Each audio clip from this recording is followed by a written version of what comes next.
Hi, my name is Annamieka Hops, and this is the Art Friends Show, where every conversation focuses on getting to know the essence of creativity itself. I'd love to invite you as well to join me inside of Art Friends School, where we go deeper into these topics and join in with other art friends around the world. Thanks so much for joining us, and let's get to the show.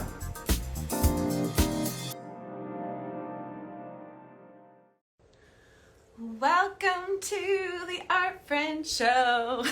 I'm trying to make up like a jingle. Hi, my name is Annamieka. I am a painter in Portland, Oregon, and this is the Art Friend Show. This is a 100-day project where I'm interviewing an artist every day and workshopping this concept to have a show where we make friends with our creativity and each other. So Nikki Cade is our guest today. I'm going to invite her in. Nikki is an artist in Texas. We have been friends for many years. I cannot wait to share her with you, for her to share herself with us. Hi, Nikki! Hello. Hi! How are you? Yay. I Oh, I'm so happy. made it. We made it. Look, we're here. This is so awesome. I'm so excited to get to spend this time with you. Me too. I miss you. I know. I wish I could. Nikki and I have been friends for many years. We text almost every day. Every day. Like Shout out to her. 15 text messages. So, my dear, so where in the world do you live? And tell us, 2 or 3 of the things you make as an artist. Okay. Currently. Well, I live in Plano, which is actually about maybe 20, 30 minutes from downtown Dallas. So a lot of people don't know Plano, so I usually say I'm from Dallas because it's a suburb. Yeah. Right now I'm in maker season, so I make a lot of dolls and ornaments, and I also in the past have painted murals, commissioned artwork, licensing, puzzles, travel accessories. Oh my gosh, like so much fun stuff. I kind of just do whatever I feel like it makes me happy in the moment. Yeah. You are one of the artists who every time you have an idea and then you execute it to such a beautiful level. Oh, It's thanks. so fun to watch you work. And so can you tell us a little bit about the muses that you make? So y'all, these muses have been evolving over the years, but they're like, could we? So here's March. Uh-huh. This is May for March, and then I do gift sets too, which is like sets of 3. Uh-huh. Which I don't have very many right now, but I'm trying to stock my shop. And then I do this was a commission, little girls. That's amazing. Yeah, so they're really fun. I mean, I started a membership because I had requests throughout the year. People were like, can you make this? Can you make that? And I was like, whoa, it's not Christmas yet. Like, what is going on? And then I had a client reach out and she was like, can you just make these all year? And I was like, well, kind of no. I work a full-time job. But then I was thinking, how could I make it possible? So naturally, it was like, well, I should probably do a subscription to see if there's any interest. And then I was like, whoa, people actually signed up. That's awesome. Can you tell us a little bit about a bit of context? These muses are handmade. You've been making them for years. They originated as Christmas ornaments. And you did collaborations with anthropology, and you've explored different production processes because of such demand. And now you've created a way for people to subscribe and get a different handmade muse every month. What's your vision? When that's really full and working, what's it look like for you? What's it look like for the person who's signed up for it? Well, I don't know. I just get so inspired And like every month, like for me, I feel like March has been super powerful. I know like you and me talked about it a lot. And I started noticing like I associate a different color with each month for some reason. I have no idea. Like, I mean, I guess it starts with like pink and red and Valentine's Day. But then I found like, I was like, it kind of continues for me. Like I think about green in March and like, you know, all these colors. And I'm like, how can I bring that into my work and just be inspired by it? So whenever I send out the packages every month, like I include a cute or like inspirational quote around the package. And then I have like other things that go with it, like here, I'll show you. Let me grab one. Hang on. Okay. Y'all, you have to know. Okay, so everything like. So I also created these like cool stickers. Like this is a little froggy sticker for March. Beautiful! Wow. Yeah, and then I have like do what you love. Beautiful. Made that so one. you include these in the package? Yes. How much is it a month? This is How much does it cost every month for me to sign up or for someone listening to sign up? It is $38 a month. That includes shipping. So they get a bit of a discount if they don't just order it off my website, because I really wanted to do something for collectors because they've been like so crazy loyal. So I try to make it super special because I know like when we get Happy Mail, like we want it to be special. We open it, unboxing. Yeah. So I try to like, you know, really like not skip on that part. Yeah. And Nikki, love, you are a gift giver from the very first, remember in like 2015 when you came to my house and you had like, you always come with gifts. You have your suitcase, and like half of it is full of gifts for all the people that you are coming to see. And so when you decided to come out with this monthly subscription of your handmade muses, it makes so much sense to me because of that love of the way you have always expressed your love. Thank you. Yeah. I think I probably got that from you when you picked me up in the airport the first time. Oh my you guys, Annamieka is like the queen of a big heart. She picked me up from the airport, never met me before in her life, didn't even know, like she had never met me. Like why this person decided to invite me to stay with her, I don't know. But she did, and she showed up at the airport with a basket of fruits and drinks. Lemonade. It was hot out, right? Yes. Oh my gosh. We don't do that here, but thank you. Yeah, of course. You know that I love you. And okay, so apparently I should send out subscription boxes of snacks, and you can do it. Of handmade art. So print, some snacks. I mean, yes, and a lot of like summer dog. Hi. My neighbor is dropping off. Speaking of food, I have a meal share with my neighbors, and she's dropping off some plates. Shush, shush. So, sorry. Oh, Nikki, can you show us your? Whoa. Can you show us your studio? Can we have a little studio tour? Oh, yes, I will do that. Okay. So let me just hang on, guys. Let me turn my camera around. Let's see. Okay. Did I turn it around? Is that right?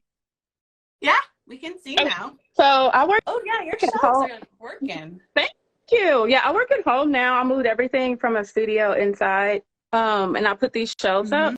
So this is where like I keep like everything kind of organized, and I have everything labeled. So I have like paint pens and my scissors, washi tape, like all kinds of like stuff that I use for crafting. And then like all my different pens separated. I have packaging stuff. Yes, all and then my sewing machine is here. And then it's awesome. Like all my fabric. Oh my boots. Oh my gosh, they're so fun, right? Tell people, because this has been an evolution for you as well with the muses in terms of like, tell us how you're making these boots. Look at that.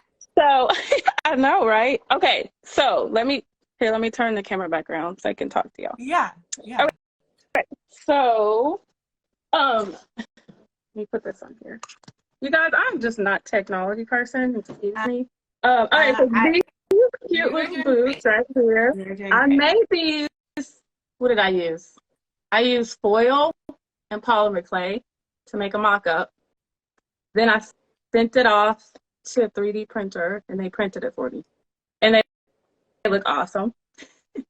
They're going to be for my bigger dolls, which are, you can see, here's some of the bodies, and then I have just some different, like, fabric, like skin tones. So I'm experimenting with those. So that is what that is. And it's so fun to, I don't know, I think I'm like the queen of mock-up.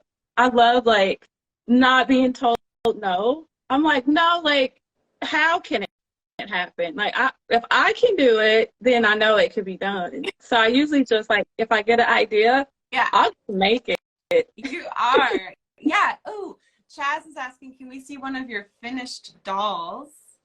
The bigger ones? The bigger ones. Do you have examples? Oh, that's okay if you don't. I do. I do. And I want to. Okay, so let me just give a disclaimer first, okay? I will show you what I have, but it is a mock-up. So therefore, it's not going to look like it would look once it's manufactured. Does that make sense? Because there will be certain details that will change, or yeah, like the you'll see. I'll grab it. Okay. Yeah, totally. Everything she does is amazing. I also want to, I should wait.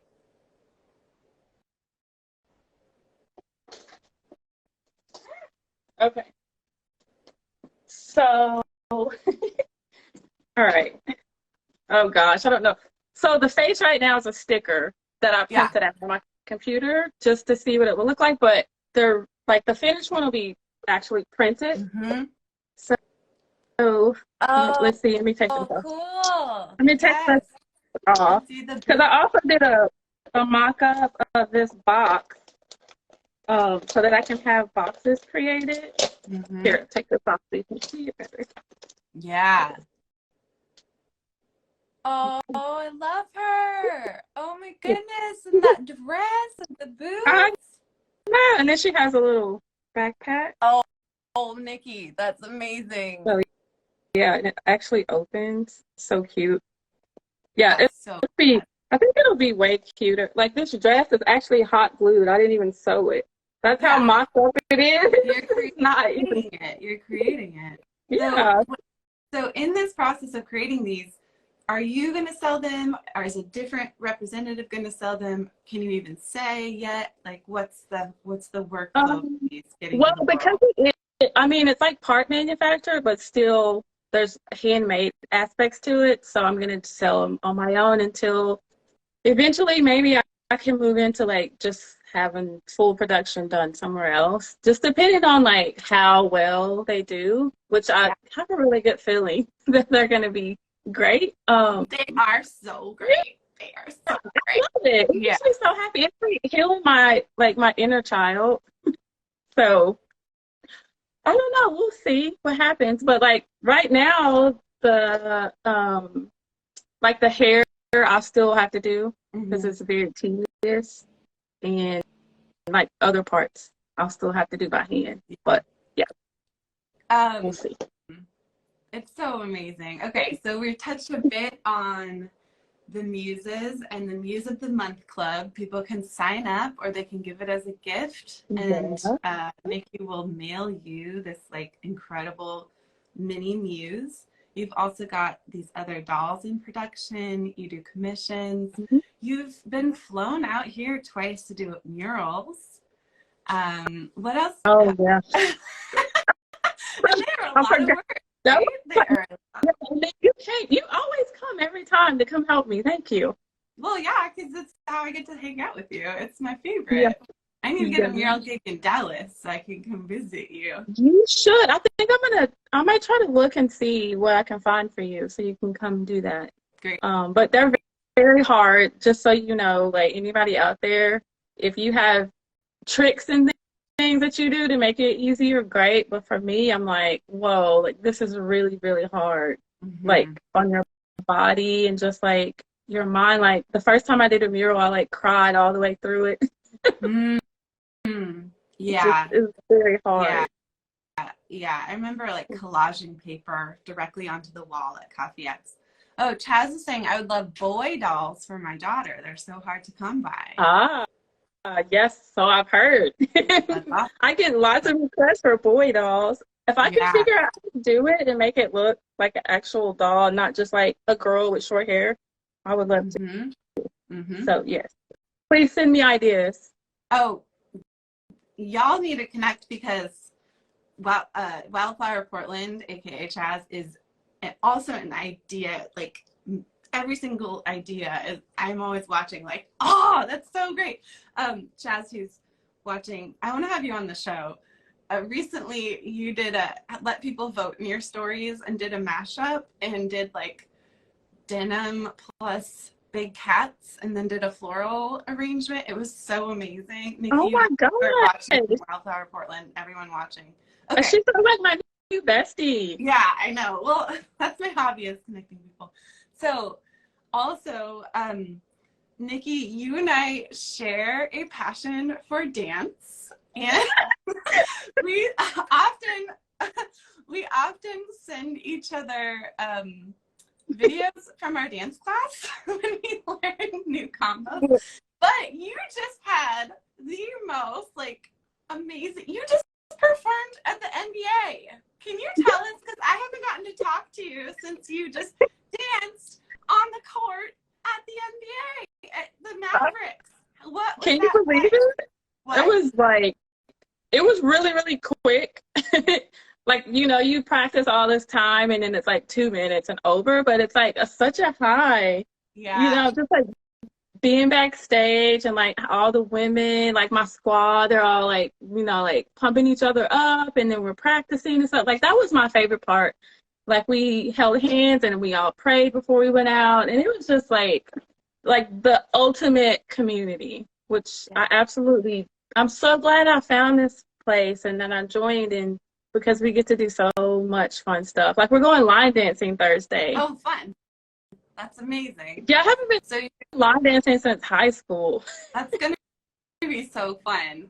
Is it like a dance company or dance school that you joined that then you performed at the Mavericks and you're also it's called Diva Dance and they're a franchise. So like there's like 3 franchises in my area. So I joined the Plano one. And so what happened was all 3 studios came together to perform for the Mavs, like for the NBA game. Cool. But we still do have classes every week, so you can take however many classes you want. And then we have what they call diva dates, where we go out and just like do fun stuff together. And then they also have an annual conference, which is called Slaycation, and we're going to be going to Las Vegas this year.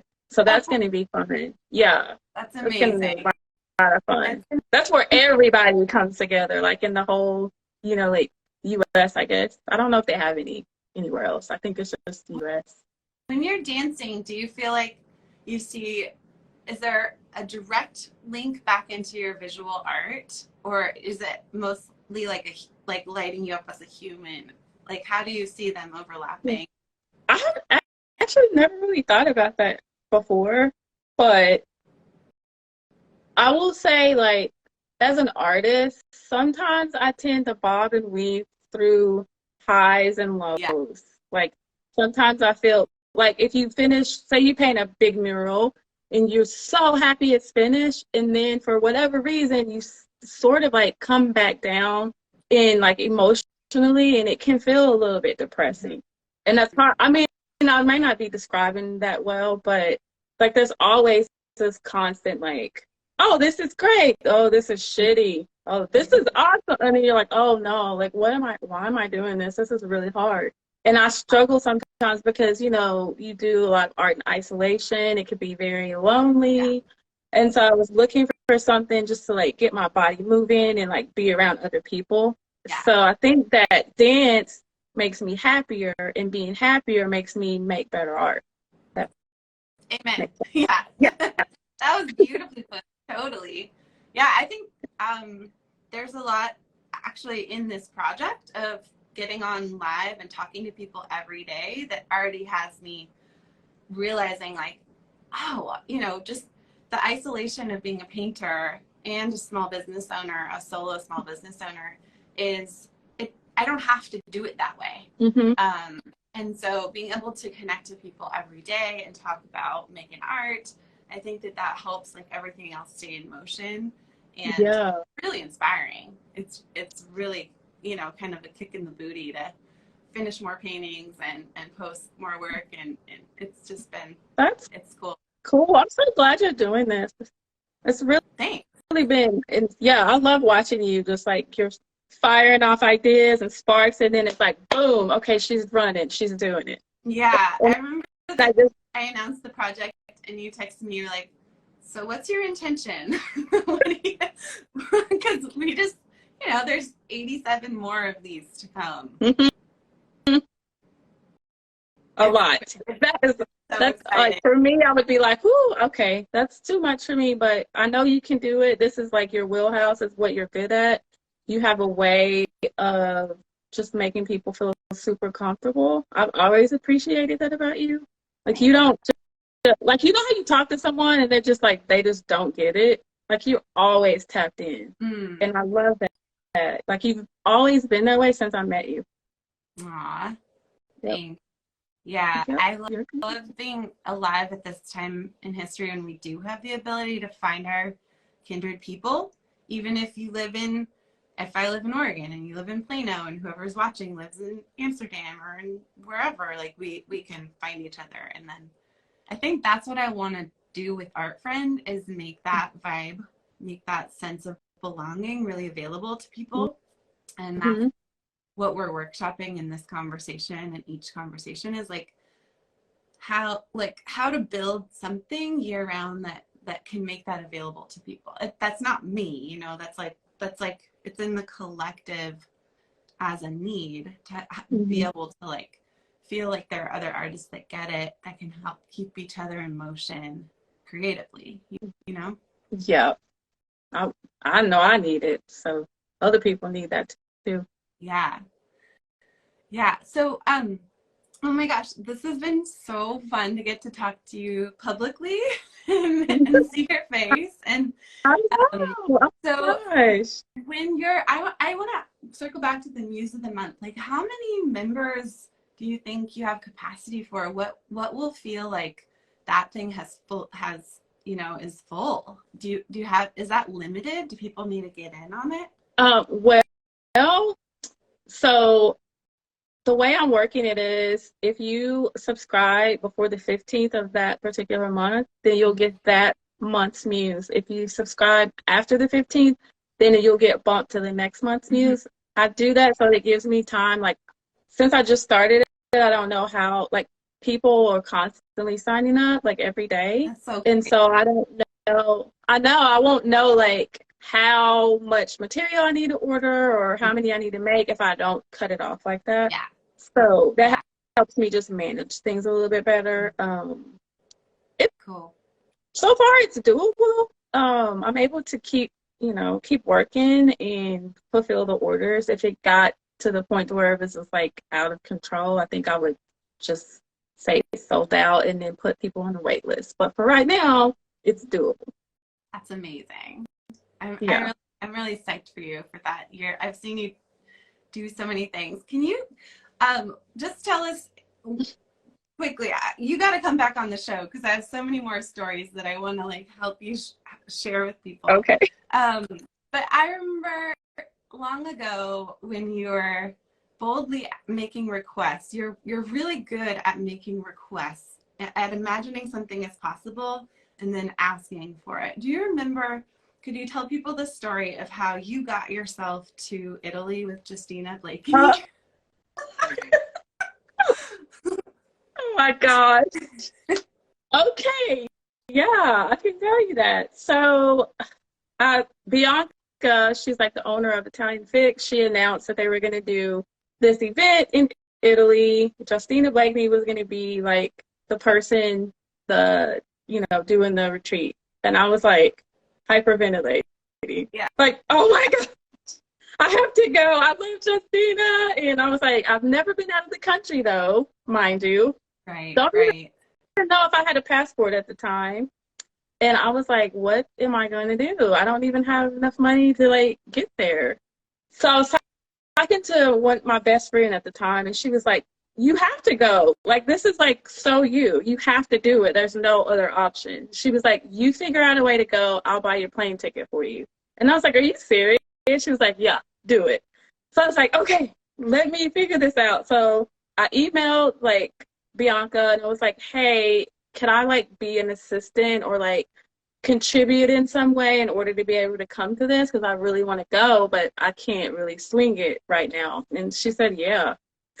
She was like, and you were the only one. She was like, I would say yes to someone else too, but you were like the only one that asked. Mm-hmm. Mm-hmm. And so that's how that happened. Amazing. It's amazing. I know. And it was a life changing. Yeah. Yeah. Yeah. I met so many great friends, and then just like to spend like 4 days with Justina. I mean, she is, in my mind, just like up here in terms of like what she's been able to do with her brand and just her business, and then still stay down to earth. Like, even to this day, if I send Justina a message, she will message me back. That's, yeah. Like, I'm just like an ordinary, like, you know what I mean? It's not like I'm up here and you're down here. Like, she will participate. Like, if I have like, hey, Justina, do you want to like be a part of this thing I'm doing? Yeah, she'll do it. Like, she's really a sweet person. Like, I feel like, I mean, in my mind, I would love for us to be besties, but you know, Yeah. it was just great. We could talk about like, I think that watching you in motion doing that early on in our careers, almost, it feels like almost 10 years ago, probably 8 or 9 years ago. So long ago. I mean, I don't having this think about it. because that's a thing. I feel like that's a thing that's really special in this niche, is I don't feel like it's a hierarchy. I feel like it is a community. And I've, in terms of you have a relationship with Justina Blakeney, who might as well be the Beyonce of an art brand. Like, in terms of just like fully realized vision, really inspiring company, and just the juiciest products. Oh my gosh. And good energy. And I feel like that, I mean, I've always felt like, what? we get to talk, and like tomorrow on this show, on the Art Friend show, Jennifer Orkin Lewis of August Ren, who is the sweetest human being, and also a total like, are you kidding me? We get to have a connection and a relationship, and the sense of accessibility and willingness to help each other is just, I think it's really special and unique in the community of self-represented art brands, and also at this point in history where we have these tools to be connected and build community. And people are people, right? Like, some people might be looking at us like, oh, they're doing all these great, but it's like, no, reach out to me. I want to be friends. I want to talk. That's why it's called social media, so we can be social. Yeah. It's not ever going to be about I'm doing something better than you or unattainable. It's never going to be about that, at least for me anyway. Yeah. I've been through a few chapters with social media and like the energy and intention around it, but this feels like a really redeeming time, and a way like showcase and share the richness of all the connections that are available. Yeah, it's so good to talk to you here. My mom just commented. Hi, Mom. Oh, is that Mom? Mama. Yeah. So, oh my goodness, honey. Okay, we've talked about you dancing with Dallas Mavericks for the NBA. We've talked about your murals out here, and your muses of the month, and you gave us a studio tour. What Anything else? Is that it? Are we good? Yeah, you're off the hook. You did it. Okay, everybody, go follow Nikki. She's incredible. Join her Muse of the Month Club if you want to become a collector. Sign up for your email list. You also send beautiful emails now and again. I tried. Uh-oh, what did I do? Yes. I tried to. And thank you for coming on the Art Friend Show. Tomorrow we'll be back with Jennifer Arkin-Lewis, who has built a mega career out of daily painting. And as we just talked about, like, it's just one conversation, one painting, one idea, one creation at a time. So love you, Nikki. Thank you. I love you. I'll see you later. Okay. Bye. I'd love to have you inside of Art Friend School, where we go deeper into these topics. Follow the link that's in the show notes or find it on my website at annamieka.com.